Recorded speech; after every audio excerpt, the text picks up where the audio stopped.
vous expliquer ou du moins vous orienter au maximum pour savoir si vous devez passer par une agence de voyage ou organiser votre voyage vous-même pour partir en Polynésie française. En description de la vidéo, vous retrouverez notre guide que l'on communique gratuitement pour préparer son voyage en Polynésie française, donc logement, activités, excursions gratuites, payantes, itinéraires, que mettre dans sa valise, donc énormément d'informations sur la Polynésie française. Et aussi on vous a préparé un quiz type simulateur d'itinéraire qui pourra vous orienter en fonction des îles que vous allez pouvoir visiter. Avec les durées, les différents archipels et les activités. Donc ça peut vous faire une première base pour y voir un peu plus clair quand on prépare un voyage en Polynésie française. Et si jamais vous avez des questions sur la Polynésie, donc il y a notre blog de voyage mylittlepolynesia.com et aussi il y a notre, donc par mail, vous pouvez nous contacter à mylittlepolynesia@gmail.com pour toutes vos questions qui sont liées au voyage en Polynésie. On sera un plaisir de vous répondre. Et après sinon vous pouvez retrouver donc notre chaîne YouTube et notre compte Instagram où on teste plein de trucs, hébergement, activités, et on donne pas mal d'informations, donc n'hésitez pas à aller voir nos différents réseaux sociaux et aussi notre groupe Facebook Les Voyageurs de Polynésie. Vous pouvez poser vos questions à la communauté.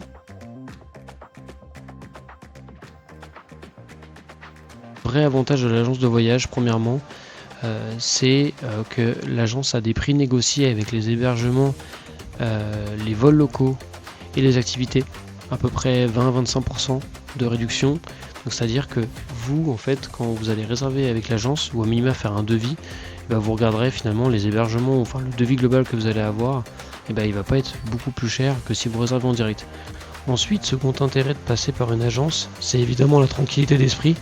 Vous n'allez pas vous soucier en fait quand vous êtes sur place des connexions inter-îles, étant donné que c'est souvent en Polynésie c'est que des îles, donc en fait vous passez 4-5 jours par île et après vous enchaînez. Et souvent les gens quand ils viennent en Polynésie, ils sous-estiment le temps, ils se disent 45 minutes de vol, c'est tranquille, c'est facile, c'est petit, pour aller à l'aéroport de l'hébergement c'est 10 minutes, effectivement.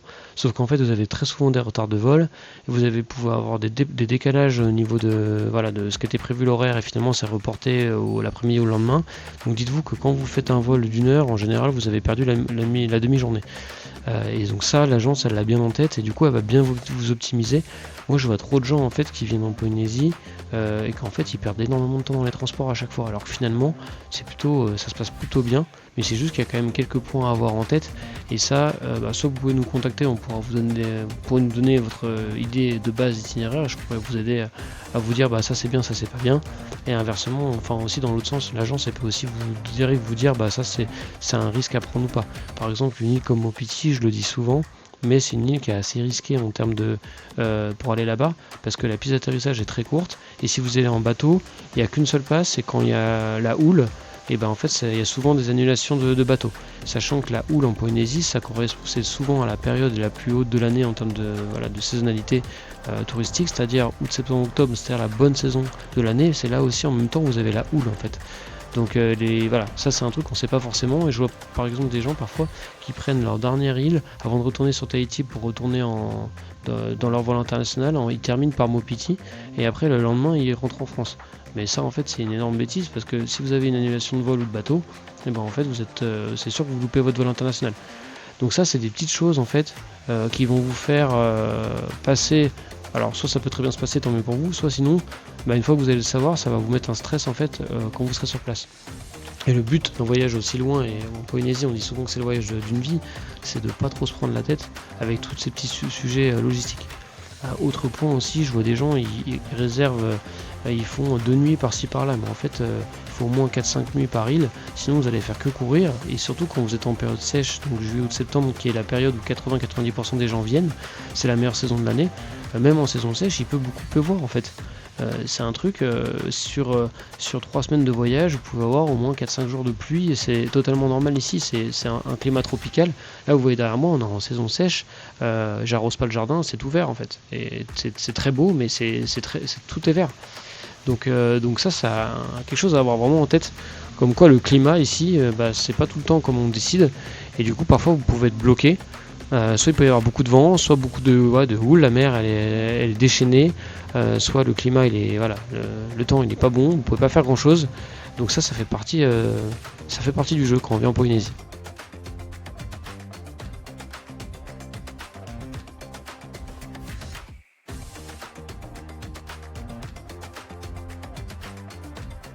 il va y avoir sur place des imprévus, eux ils vont gérer. Et vous allez avoir un contact clé qui va être dispo 24/24. Alors que quand vous réservez par vous-même, vous allez vous rendre compte en fait que s'il y a un problème, ça va être à vous de gérer.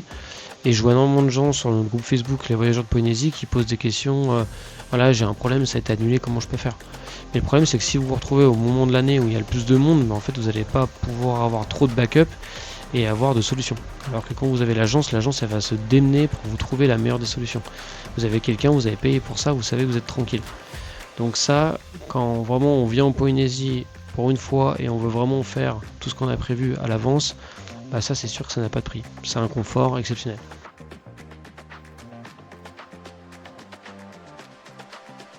Il y a aussi un point sur la rapidité d'organisation et aussi gérer tous les paiements à distance. Quand vous passez par une agence, en fait, vous allez avoir une personne qui centralise et surtout un paiement où vous payez l'agence, la compte en amont de votre voyage pour bloquer votre voyage. Et après, vous avez quelques semaines avant votre départ, vous payez le solde et vous avez un point central. Alors que quand vous organisez vous-même votre voyage, en fait, il faut payer, il faut verser des acomptes à chaque fois, faire des virements. Vous ne connaissez pas forcément à l'avance. Par exemple, il peut y avoir des sujets, je le vois aussi très souvent, des gens qui réservent leur voyage longtemps à l'avance et qu'en fait, au moment où ils arrivent ou qui recalent avec l'hébergement ou avec la location de scooter ou de voiture, j'ai plus de nouvelles, est-ce que vous savez si ça a fermé ou pas? Donc bon, c'est pas ultra agréable, vu qu'en fait la Polynésie c'est souvent un voyage qui s'organise et on vous recommande d'organiser plus d'1 an à l'avance, c'est pas non plus super agréable de voir qu'en fait la personne a mis la clé sous la porte et que du coup vous avez plus d'interlocuteur en face. Alors que l'agence, ça elle va gérer ce sujet-là.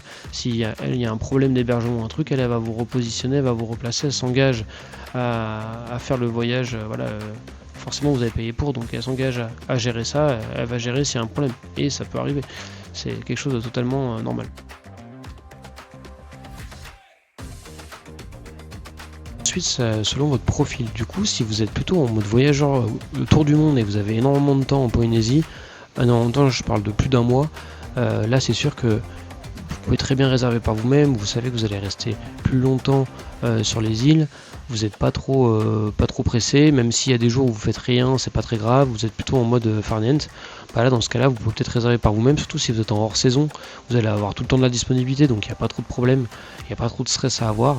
Par contre, si vous êtes plutôt sur de la haute saison, et qu'en plus vous avez un nombre de jours, vous êtes assez timé, c'est-à-dire en général c'est 20 jours en voyage en Polynésie. Quand on part d'Europe, en dessous de 20 jours, c'est un peu rapide parce que déjà vous avez 1 ou 2 jours pour vous remettre du voyage et aussi avant de reprendre votre vol international, il vous faut au moins 24 heures à Tahiti pour pas prendre de risques avec les vols. Donc ça, si vous avez une vingtaine de jours, vous avez envie que chaque jour soit une journée incroyable. Ce qui est normal, vous venez en Polynésie, c'est un voyage exceptionnel. On part loin, souvent on vient qu'une fois en Polynésie, c'est forcément sur 20 jours, on veut que chaque jour soit cool. Donc on veut que les vols se passent bien, que tout soit bien coordonné. Il y a des gens malheureusement qui arrivent, ils se disent ils perdent déjà une journée à pas faire grand chose en arrivant, du moins alors qu'ils pourraient très bien aller directement faire quelque chose de sympa, ou ils passent la journée à attendre que leur logement il soit disponible, alors que ça, quand vous passez par agence, ça vous avez des solutions pour ça. Ces problèmes là ils ont déjà été répondus et du coup en termes de confort ça n'a quand même rien à voir. Quand vous avez des gens, des experts en fait qui vous accompagnent et qui vous aident à faire votre truc, c'est forcément plus simple. Quand on a un durée court, en plus on est vraiment, c'est vraiment ce qu'on attend, quoi. Alors que quand vous avez une très très longue durée, vous n'êtes pas 1 ou 2 jours près, c'est pas très grave.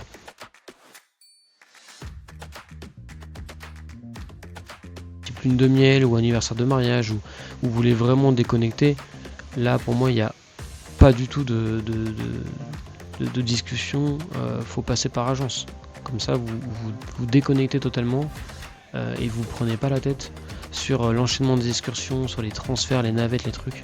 En fait, on pense souvent qu'une agence de voyage, on pense souvent que c'est un voyage organisé en mode groupe, bus à touristes. Mais sauf que là, c'est pas ça. Selon l'agence que vous prenez, alors il faut bien faire attention aussi, parce que toutes les agences ne se valent pas, et le niveau de prestation n'est pas le même.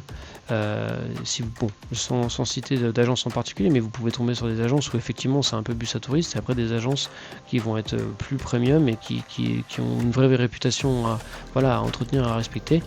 Dans ce cas-là, en fait, c'est juste que vous avez quelqu'un qui vous facilite tout sur place. Et c'est ça le gros point. Qui facilite sur place, qui gère les imprévus, qui arrive à vous avoir les meilleurs prix, Voilà. Et d'ailleurs pour ça, même quand vous passez par agence, d'ailleurs en description je vais vous mettre notre article sur les comparatifs des meilleures agences locales selon nous, et on insiste sur le fait que ce soit des agences locales. C'est vrai que c'est rassurant parfois de passer par une agence en métropole ou ailleurs, mais en fait n'oubliez pas que l'agence locale à la fin, c'est elle en fait qui va avoir la meilleure connaissance, et quand vous passez par un intermédiaire en fait qui est basé en France par exemple, l'agence en fait elle n'est pas sur place, donc elle va passer par un intermédiaire sur place, donc là vous allez surpayer en fait le prix de votre agence, votre voyage, alors que si vous passez par une agence locale, alors en plus il y a des agences, elles ont aussi des collaborateurs qui sont localisés en France et ailleurs, donc ça peut être une possibilité, ou sinon après vous faites tout avec votre l'agence locale, le devis etc, la première visio, le devis pour tout bien caler avec elle.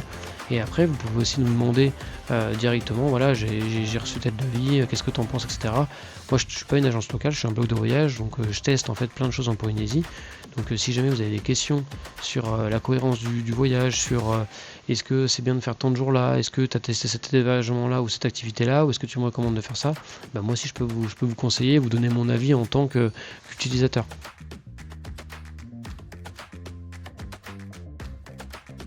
Aussi une astuce, les vols internationaux et locaux, ils sont disponibles sur les sites un an à l'avance. Nous, ce qu'on vous conseille, c'est de passer par agence et de caler votre voyage entre 1 an et 1 an et demi à l'avance. Comme ça, en fait, vous passez avant les gens qui veulent réserver en direct. Parce qu'en général, les gens qui veulent réserver en direct, ils attendent que les vols locaux et internationaux soient disponibles pour pouvoir après caler tous leurs voyages, les hébergements et les activités. Ce qui est normal. Du coup, si vous calez juste avant ça, en fait, vous allez avoir une disponibilité d'hébergement, un choix d'hébergement qui sera bien meilleur en termes de qualité et aussi de prix. Parce que forcément, surtout sur les petites îles, plus vous allez attendre, plus en fait il va rester les logements qui restent. Donc s'ils restent, c'est que soit ils sont trop chers, soit la qualité des prestations sont pas terribles. Pareil, si vous comparez ensuite les devis agence et hors agence, parfois vous pouvez dire, non mais moi j'ai trouvé un truc encore qui reste sur Airbnb ou Booking. Forcément l'agence ça va pas forcément vous dire, non mais cet hébergement là il est pas bon. Mais en fait, peut-être que si l'agence elle bosse pas avec cet hébergement là, c'est qu'en fait il le recommande pas pour une raison ou pour une autre. Donc il peut pas vous dire clairement, nous on connaît cette personne, on sait qu'elle est pas bien, mais après voilà, sur certaines îles vous pouvez avoir des gens, en fait ils sont pas très fiables, ils annulent un peu en dernière minute, etc. Donc typiquement c'est pas tout le temps le cas, mais ça peut arriver, où l'agence elle va travailler avec des gens avec qui elle sait que en fait c'est fiable. Donc parfois il y a des offres un peu alléchantes, comme partout. Je dis pas que la Polynésie les gens ils font pas bien les choses, je dis juste c'est comme partout, vous pouvez avoir un aléa, et ça faut pouvoir l'anticiper. Et si par exemple vous allez sur des îles comme Mopiti ou Fakarava, où en pleine saison il n'y a jamais de disponibilité, si vous vous retrouvez en last minute où il n'y a plus d'hébergement disponible, et en fait faut trouver une solution. Et malheureusement parfois pour des gens la solution c'est de changer, et donc vous avez déjà pris vos vols locaux etc, et vous êtes obligé d'y aller, et en fait vous vous rendez compte qu'il n'y a pas d'hébergement, donc après il faut trouver une solution. Donc dans ce cas là ça arrive pas souvent, mais quand ça arrive c'est pas très très agréable, surtout quand c'est un voyage pour une occasion particulière, on n'a pas envie trop se prendre la tête, on n'a pas envie que ça se transforme en cauchemar. Donc ça, si c'est bien anticipé et bien géré, vous n'avez pas de problème. Mais si par contre c'est pas très bien anticipé, ça peut être un sujet. Après sinon la solution c'est de pas partir en pleine saison, comme ça au moins vous aurez très souvent la disponibilité, il n'y aura plus jamais de sold out. Mais ça, si vous venez en août par exemple, même septembre, si vous voulez faire des excursions de baleines, moi j'ai plein de gens qui se prennent une semaine avant, en Moorea en août-septembre, les baleines, il y a 90% des excursionnistes, si c'est pas 100%, ils sont déjà tous full. Donc ça, si vous y prenez trop tard, en fait, vous n'avez pas de dispo. Donc c'est pour ça qu'il faut quand même anticiper un certain nombre de choses.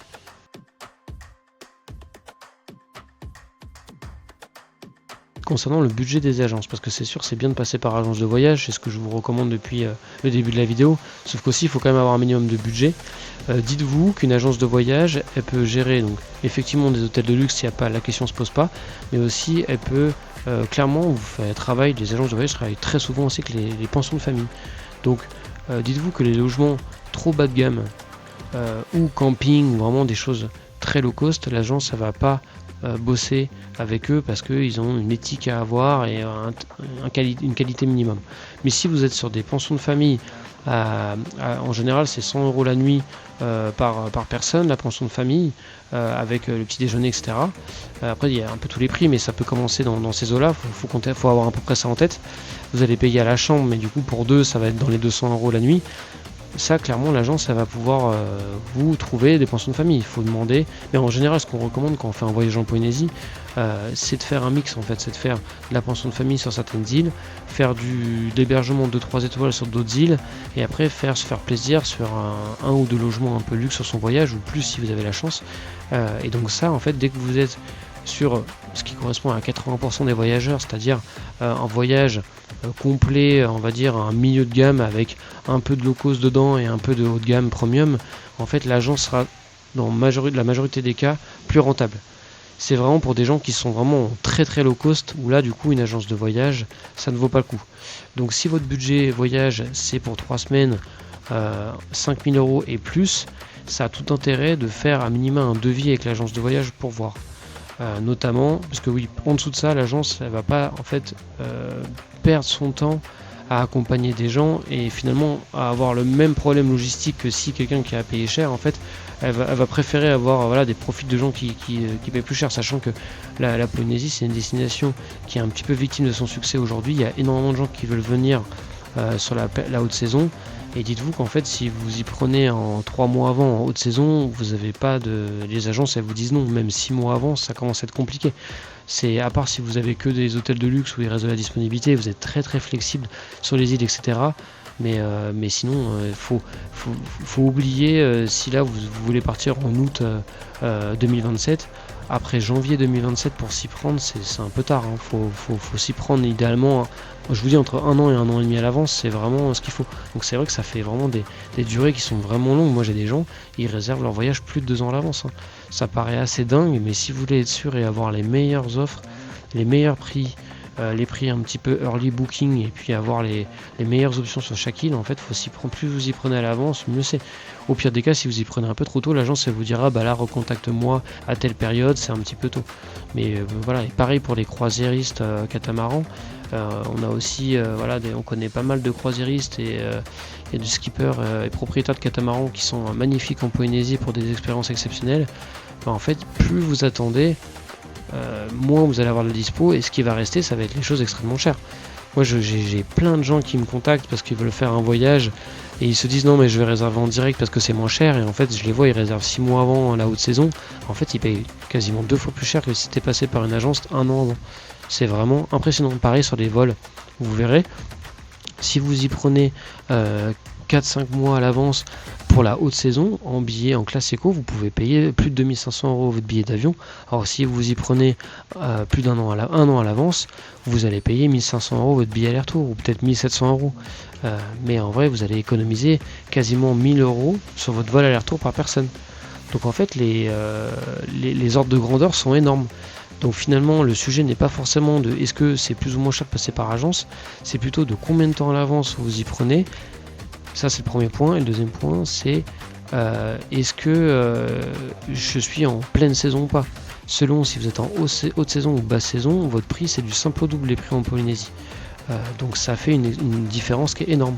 Donc moi souvent je le dis dans les vidéos, mais moi je recommande vraiment, si vous pouvez vous le permettre, mai, juin ou octobre, c'est magnifique. Il fait encore très beau et en plus vous allez payer beaucoup moins cher. Donc vous faites un combo quitte à choisir. Moi je préfère faire mai, juin ou octobre, partir avec agence, prendre la compagnie Air Tahiti par exemple, Air Tahiti Nuit ou Air France, plutôt que de prendre French Bee en pleine saison et réserver tout par moi-même. Clairement vous allez payer beaucoup moins cher dans l'option où vous n'êtes pas pile août-septembre, juillet-août-septembre, et vous êtes un peu flexible, etc. Ça c'est le plan parfait. Après je sais très bien que pour des familles ou pour des gens, vous n'avez pas le choix, c'est les vacances scolaires, ça c'est toujours la contrainte. Après il y a des alternatives. Par exemple, vous partez en famille, vous êtes une famille plutôt nombreuse, vous êtes 6 ou 7 à partir. Alors si vous passez tout par agence, c'est sûr que ça va vite faire un budget. Surtout si vos enfants sont relativement grands, bah, ça va être les prix comme pour des adultes. Mais du coup, ce qui peut être une bonne alternative, c'est de faire une partie où vous réservez vous-même, sur Tahiti Moorea par exemple, et après vous faites une croisière dans les îles sous le vent, c'est-à-dire Ayatea, Taha, Bora, Mopiti, Wainé. Vous pouvez vous faire une semaine à 10 jours, une semaine à 12 jours de croisière, avec skipper et hôtesse à bord qui va vous faire à manger matin, midi et soir. Et vous allez être au top et vous allez avoir une expérience luxueuse dans un catamaran très récent. d'exception, et que vous soyez finalement 2 dans votre croisière ou que vous soyez 10, vu que c'est un bateau privatisé, mis à part la partie nourriture, mais sinon ça va vous revenir au même prix en fait. Donc quand vous êtes un groupe, ça peut être intéressant, que ce soit famille ou entre amis. Donc ça, même en pleine saison, ça peut être une super alternative. Et je vois, il y a des gens qui me disent, je vais à tout prix faire cette île là, mais en fait c'est en pleine saison, il n'y a plus de disponibilité parce qu'ils se sont pris un peu tard. Mais par exemple, à la place, vous pouvez faire la croisière, et la croisière, vous allez vous arrêter sur ces îles-là, et vous allez dormir sur le catamaran, et vous allez être tranquille. Et quand, dans les îles sous le vent, typiquement, vu que c'est un lagon, vous allez être abrité, le skipper il a l'habitude, il va vous faire dormir les endroits où c'est protégé du vent, il ne va pas vous mettre en plein vent pour dormir, donc en fait vous allez être quand même dans un niveau de confort qui va être top. Donc ça, c'est des alternatives. Et il y en a plein en fait des alternatives, c'est juste qu'il faut connaître, il faut parler avec des gens qui sont déjà venus en Polynésie, il faut poser des questions sur les groupes Facebook, ou sinon il faut nous demander notre avis.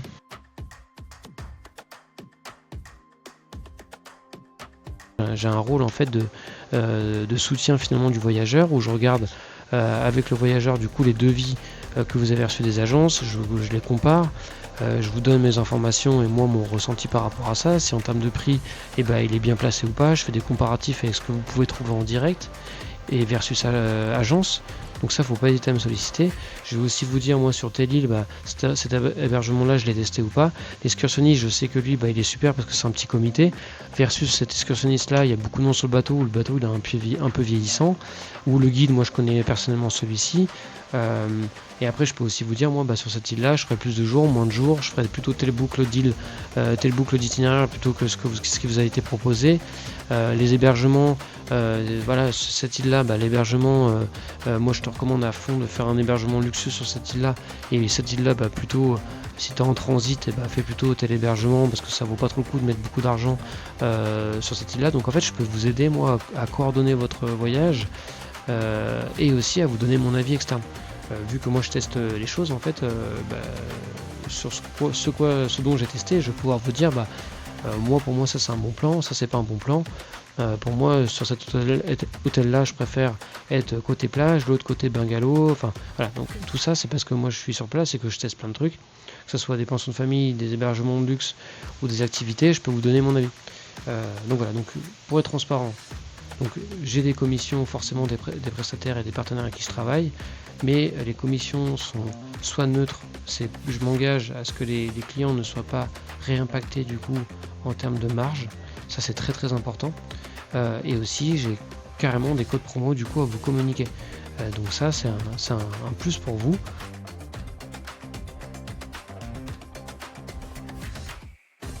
Donc si vous avez des questions sur votre voyage en Polynésie française, vous nous contactez à mylittlepolynesia@gmail.com. Vous pouvez poser toutes vos questions, on vous répondra, on essaiera dans les plus brefs délais, et on vous accompagnera au mieux selon ce qu'on pense.